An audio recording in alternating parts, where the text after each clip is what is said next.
I would completely agree. Republicans won handily in Florida. They should have won more handily. And for Democrats, they definitely won in Wisconsin. They kind of managed to bloody Republicans in Florida in an obvious way that is hard to deny. And for Republicans, I mean, eking out that win in Florida, it certainly could have been worse for them. It wasn't this an isn't eke. really good. It wasn't an eke. They won by 14 points and 15 points respectively. The Democrats were outspending them almost 10 to 1. It was literally almost 10 million to 1 million in one of those races. And the Republicans, first of all, the Democrats, they're probably not going to have that kind of dough on every single House race on the next midterm election. And the Republicans will be more engaged and start donating, and it'll be a bigger deal. But I think they knew at some level those two seats were not really in danger. And they didn't really care about slimmer margins. They just wanted to keep the seats, and they did. There was some kind of unnecessary panic about it for a minute. And I don't think the Stefanik decision was more about New York than it was about Florida.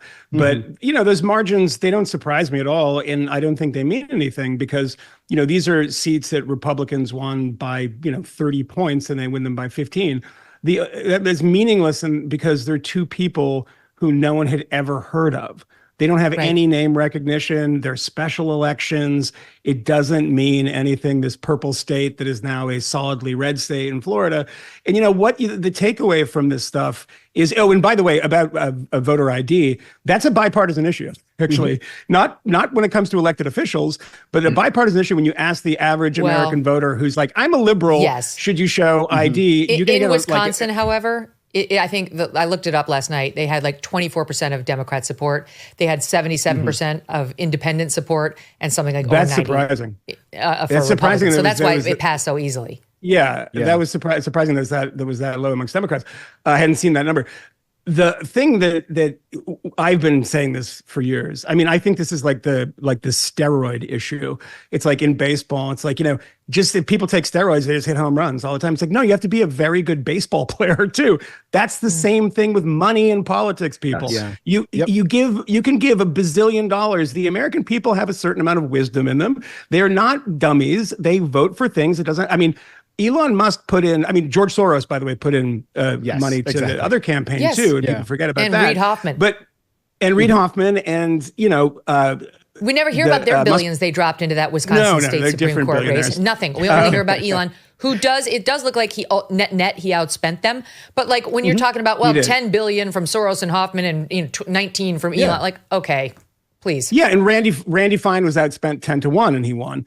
I think that Elon, and I've heard this from a lot of Republicans, that they worry about him as a messenger in person. Yeah. I mean, he's not the most magnetic person. He's a bit odd.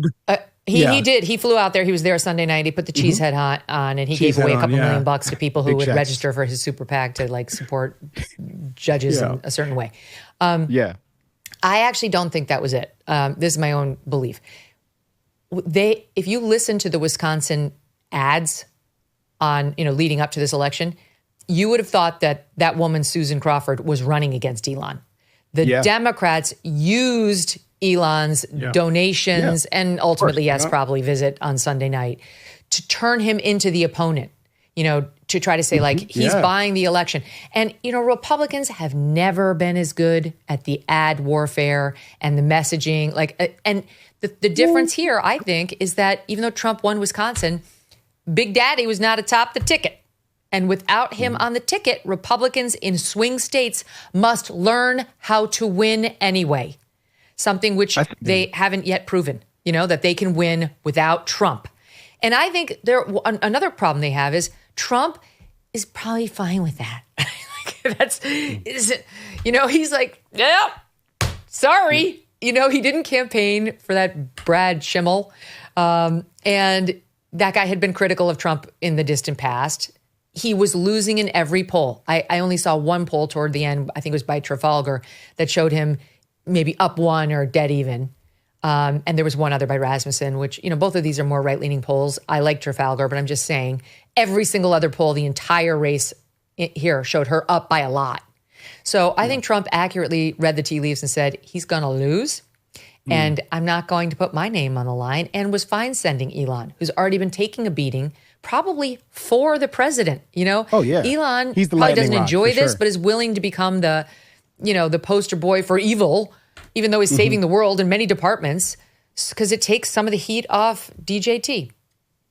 Yeah, he's the lightning rod. And it does make one wonder, like, what would happen if Elon wasn't around to Trump's numbers? What happens in Wisconsin if Elon isn't around? Who gets sent as the surrogate there? Is it J.D. Vance? And I don't know that that's much better for him, although he's also a bit of a lightning rod for the president.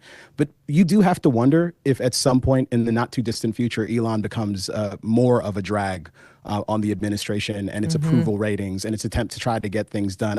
I've said plenty of very complimentary things about Elon and his prowess as an entrepreneur. I will easily defend him against allegations that he is a Nazi, but it is hard to argue that he isn't belligerent.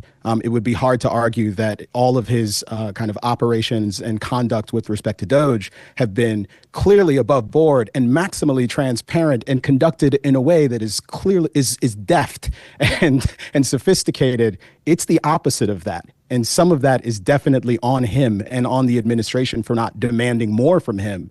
So in a lot of respects, while Democrats are running against Elon, they're running against him because he's made it kind of easy for them to run against him. Well, no one's running interference for Elon. You know, he's running interference for everybody else. He's taking the bullets so that Trump doesn't have to. Metaphorically speaking, of course, Trump's actually taken a bullet this very year. But no one's protecting Elon. You know, he needs his own comm staff. And by the way, he doesn't have one. Can I tell you something? It's alarming how unprotected administratively Elon is. He does have, physical security. He's got some resources. Yeah. No, but like, I don't think anybody's going to mind me saying this, but I saw him at that All In Summit last September. And I went with Abby. You know, she goes with me to most places that I go and handles these administrative headaches that I don't have to deal with. He didn't have anybody. And it was funny. Somebody was saying, like, if you want to get Elon, you know, like to book him, you just have to text him. Yeah, like you have to know him or you have to DM because there's no assistant. So there's no question in my mind he doesn't have some massive comm staff that's trying to protect his reputation and make sure that the media is being fair to Elon, which they're completely not. But that all of this, I think, has led to him becoming this, like, I don't know, he's becoming, what's the word? He's a hate figure. Yeah. No, but like when you're the battering ram, when you're the one who keeps getting battered on behalf of everybody else. I can't think of it right now. The punching bag. Thank you. He's the punching bag. Yes. I got there eventually. But wait, here's Harry Enton on CNN talking about what he's saying on Elon Musk and the polling. If you are a Republican candidate running in a swing state, you don't want Elon Musk anywhere near you. Yes, maybe you like the money, but you do not want his presence in your state. Why is that? Elon Musk, simply put, is an unpopular guy. He is political poison. Look in Wisconsin, his net favorable rating, minus 12 points, 12 points underwater. That is an even worse number when you look nationally. Look at that. It's minus 17 points. So if there's one big lesson to take away from Wisconsin is Elon Musk does not help Republicans when he shows up. If anything, the data suggests that he hurts them. I love his, again, I love his body language. Yes. The bigness. Harry's the best. So, this is so entertaining. Harry's the best. Harry Enton. Yes. I love Harry. Yeah. Don't come over, Elon. Just send a Venmo. Can you send a Venmo? But you make sure. I accept those data points as real. Yeah. He's not, he'll give it to you straight, this guy. But to me, it's so unfair because we had 6 weeks of he's a Nazi. He did a Nazi salute. And now we've had another, 2 months of blaming, of course, everything related to Doge on Elon. But that all has Trump's blessing. And by the way, Trump ran on finding these government efficiencies and was very clear that Elon would come on and a bunch of people in the federal government were going to get fired. It's been stopped at every turn by federal judges, but he's trying. He doesn't have to be doing any of this. He doesn't have to do any of this. I really think he's been unferally demonized. Yeah, I don't know. There's nothing unfair. Oh, all three of the guys want in on that one. That's a rare. We're all three. We'll go around the horn. We'll start at Moynihan and we'll go around clockwise. Go ahead. All right, I will say this. I don't know how many people who are being polled, the average American, Twitter is not real life, who is watching Elon Musk on Twitter. We defended him for a very long time against like very scurrilous and unfair attacks. We are the type of people that Doge was created for. We talk about the waste and inefficiencies in government and how they can be gotten rid of. But my estimation of Elon has plummeted because of Twitter. It's like the guy just tweets stuff constantly that isn't true, and his own AI, Grok. People do this all the time. They say, scan Elon's Twitter feed. And is he like saying things that aren't true? They're like, it's like, yes, lots of stuff is not true. And I think that's the thing about Elon. The other thing is that he's not Donald Trump.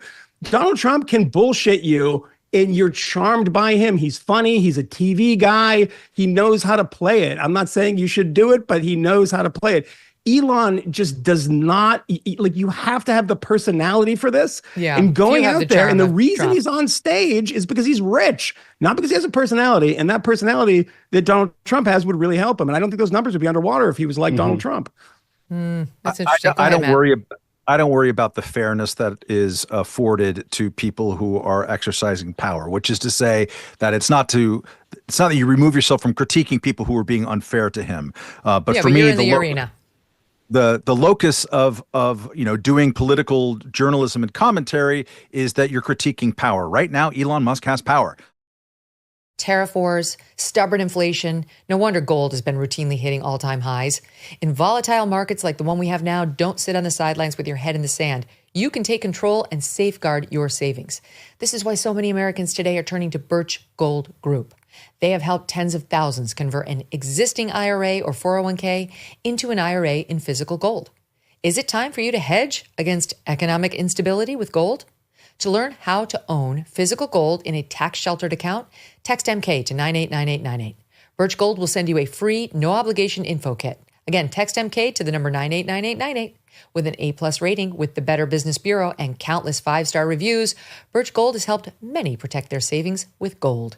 It took us decades to get into the tangled mess they're trying to unpack right now in D.C. How long will it take to get out of it, and at what cost? Text MK to 989898 today. Thanks so much for watching. If you like what you just saw, hit the subscribe button for more clips and full episodes.